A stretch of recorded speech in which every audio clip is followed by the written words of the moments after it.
this so-called equal rights ordinance was written, introduced, and passed with as little discussion and public awareness as possible. Now, after an extraordinary effort by the Plano citizens to bring the issue to a vote, we found a way to nullify this effort, silence 8,000 voices, and deny the citizens of Plano a chance to vote on the issue. What are you afraid of? If the so-called discrimination that this ordinance is intended to address really exists in Plano, it's extremely isolated. And out of respect to the people in the audience that are experiencing the ordinance, that doesn't minimize it at all. The people that would mug you ought to be put in jail. But it is isolated. And even though it's isolated, you pass an ordinance that in essence makes it a crime for people to get their feelings hurt. And you passed it without attempting to gauge public support. What are you afraid of? I believe you're afraid that the Plano voters will learn that this is a blatant overreach of your authority.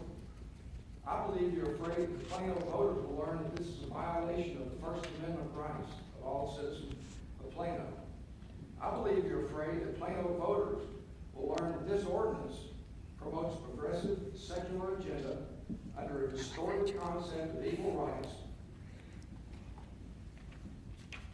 and is in reality nothing more than an attempt to make government the arbitrator of morality.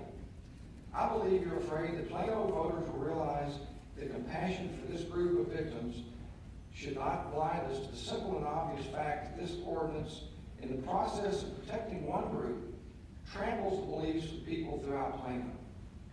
I believe you know all of these things, and I believe you're afraid that Plano voters will learn the truth. The truth is that people that oppose this ordinance firmly believe in the greatest commandment, and that's to love the Lord God with all your heart, mind, and soul, and to love your neighbor as you love yourself. The truth is that the people that oppose this ordinance recognize, like I do, that we're all sinners, and as such, we're in no better position to judge. We're in no position to judge others. As Jesus said to the mob that was about to stone the prostitute, let he who has no sin cast the first stone. So, Mr. Mayor, if I'm wrong, what are you afraid of? Drop the legal sleight of hand, put this issue on the May ballot, encourage a vigorous debate, then let Plano voters express their opinion in the ballot box. Mr. Mayor, let the Plano voters make their choice on this issue. Thank you.